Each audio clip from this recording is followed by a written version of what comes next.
Hello. तर आज करूया आपण एअर ब्रश मेकअप. सर्वात पहिले CTM करून घेतले, क्लिन्झर, टोनिंग, मॉइश्चरायझिंग.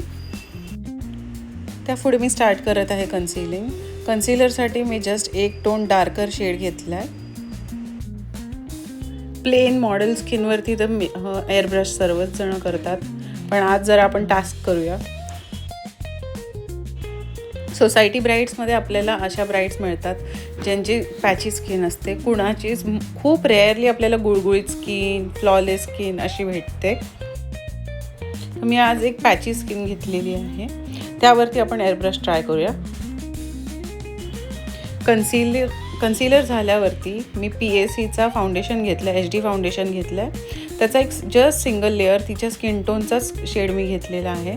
त्याला प्लेटवरती घेऊन ॲक्टिवेट करून मी जस्ट एक सिंगल लाईट लेअर अप्लाय करून घेते आहे. ओव्हरऑल डॅम्प ब्युटी ब्लेंडरनी ब्लेंड करून घेते ते सर्व.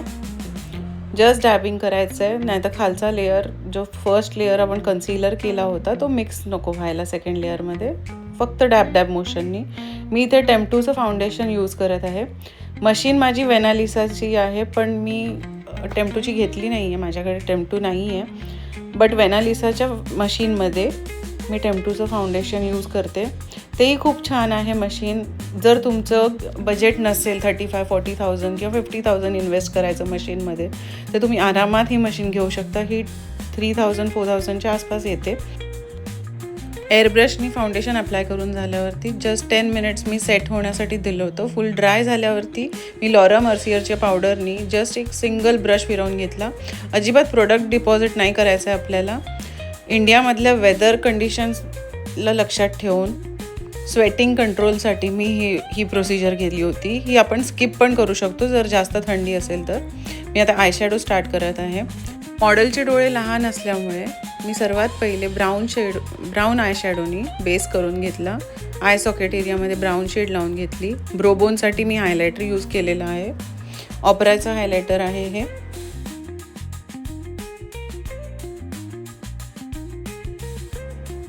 वाईन शेडची साडी असल्यामुळे मी हलकासा पर्पल शेड ॲड केला आहे लायनरच्या पार्टमध्ये. जास्त डार्क आपण आयशॅडोज नाही यूज करू शकत तिच्या डोळ्यामध्ये, सो मी जस्ट लायनर पार्टमध्येच क्रिएटिव्हिटी करणार आहे.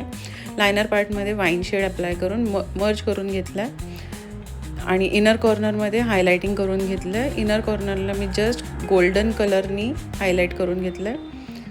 पीची गोल्डन शेड होती ही पण ऑपराचीच आहे. आणि हुडा ब्युटीचे देखील गोल्डन शेड्स खूप सुंदर आहेत, तेही तुम्ही इनर कॉर्नरसाठी यूज करू शकता. इनर कॉर्नरमध्ये आपण लाईट शेड किंवा हायलायटर यूज केल्यामुळे आईज आपले एनलार्ज होतात, एनलार्ज दिसून येतात. नंतर मी लायनर लावून घेतलं आहे.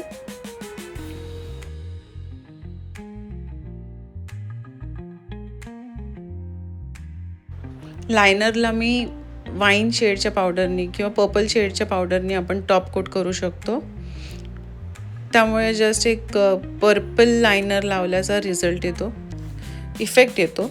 खूप सुंदर दिसतं. नोज कटिंग करून घेतलं आहे, वाईड होतं नोज तिचं त्यामुळे. आणि टिपला हायलायटिंग करून घेतलं आहे.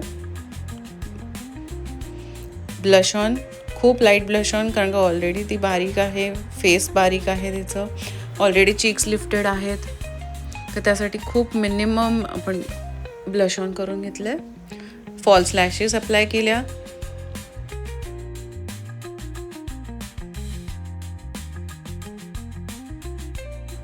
फॉल्स लॅशेसचा ग्ल्यू दिसायला नको, त्यासाठी जस्ट एक पावडर कोटिंग ब्लॅक कलरचं. मी लिप लायनर स्टार्ट करत आहे. लिप लायनिंग मी करते कारण का आपल्याला शेप कळून येतो, त्यामुळे लिप्सचा ओरिजिनल शेप काय आहे. मॉडेलचा लिप शेप ऑलरेडी छान होता, त्यामुळे मी एनलार्ज नाही केलं आहे. मी हे 2 शेड्स वापरल्या होत्या लिप फिलिंगसाठी.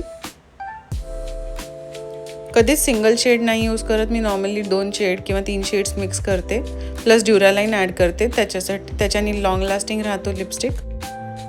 ब्राऊन शेडनी मी आयब्रो डिफाईन करून घेतले.